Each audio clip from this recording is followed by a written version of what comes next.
Hi friends, Hare Krishna. Welcome to Telugu civil junction.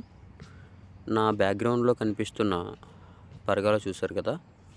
So ఏంటంటే, ఇప్పుడు మీరు అవుట్డోర్ స్పేస్ ఏదైనా ఉంది అంటే దాన్ని కొంచెం బ్యూటిఫుల్గా చేయాలి అని చూస్తే ఈ మోడర్న్ పెరగోల విత్ గ్రాస్ పాత్వే అనమాట, గ్రనైట్. సో దీంట్లో కొన్ని టెక్నికల్ డీటెయిల్స్ మన సివిల్కి సంబంధించినవి, కామన్గా బయట అందరూ తెలుసుకోవాల్సినవి కూడా ఉంటాయి. ముఖ్యంగా ఇది మైల్డ్ స్టీల్తో తయారు చేసిన పెర్గోలా అనమాట, ఎంఎస్ మెటీరియల్. అవుట్డోర్లో ఇది ఎక్కువ డ్యూరబిలిటీ ఉంటుందన్నమాట, తక్కువ మెయింటెనెన్స్ ఛార్జెస్తో డ్యూరబిలిటీ కూడా ఎక్కువ వస్తుంది. దీనికి పౌడర్ కోటింగ్ చేస్తారు, పైన రస్ట్ ప్రూఫ్ పెయింటింగ్ అనమాట.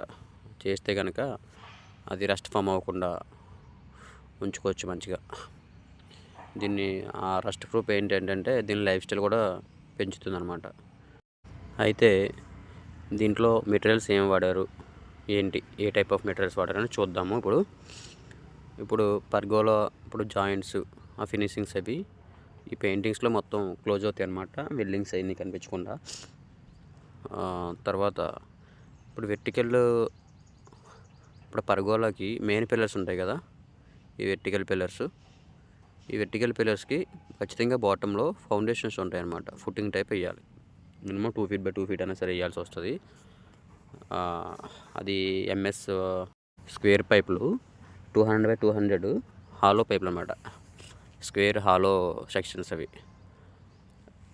అక్కడ హార్జెంటల్గా వెల్డ్ చేశారు కదా జాయింట్స్లో, చిన్న సైజు పైపులు కనిపిస్తున్నాయి కదా, అవి రెక్టాంగులర్ హార్జెంటల్ సెక్షన్స్ అవి.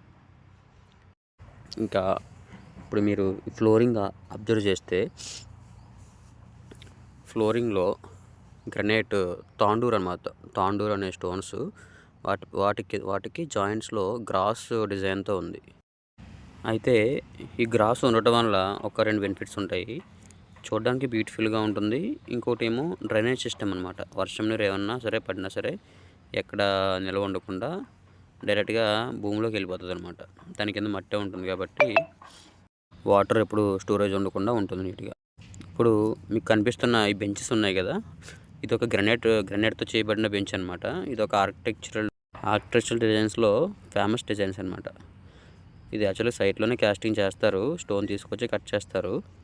బయట పెడతాం కాబట్టి వర్షానికి ఎండకి పాడవకుండా చాలా ఇయర్స్ వస్తుంది. ఆ బెంచ్ కోసం 3 inches అనమాట, 75 mm granite stone. Back side మన బెంచ్కి సపోర్ట్ ఉంటుంది కదా కూర్చున్నప్పుడు, సపోర్ట్ కోసం 50 mm గ్రానైట్ని వాడతారు. అది లోపలే దాని గ్రానైట్ని కట్ చేసి ఫిక్స్ చేస్తారనమాట. చూడడానికి చాలా బ్యూటిఫుల్గా ఉంటుంది. సో చూసారు కదా, ఒక సింపుల్ గార్డెన్ వెనుక ఉన్న ఈ సివిల్ ఇంజనీరింగ్ సూత్రాలు. ఏదైనా డౌట్స్ ఉంటే కామెంట్ సెక్షన్లో అడగండి. ఇలాంటి టెక్నికల్ వీడియోస్ కోసం మన ఛానల్ తెలుగు సివిల్ జంక్షన్ను సబ్స్క్రైబ్ చేయండి, లైక్ చేయండి, మర్చిపోకుండా పక్కనే ఉన్న బెల్ ఐకాన్ని నొక్కండి.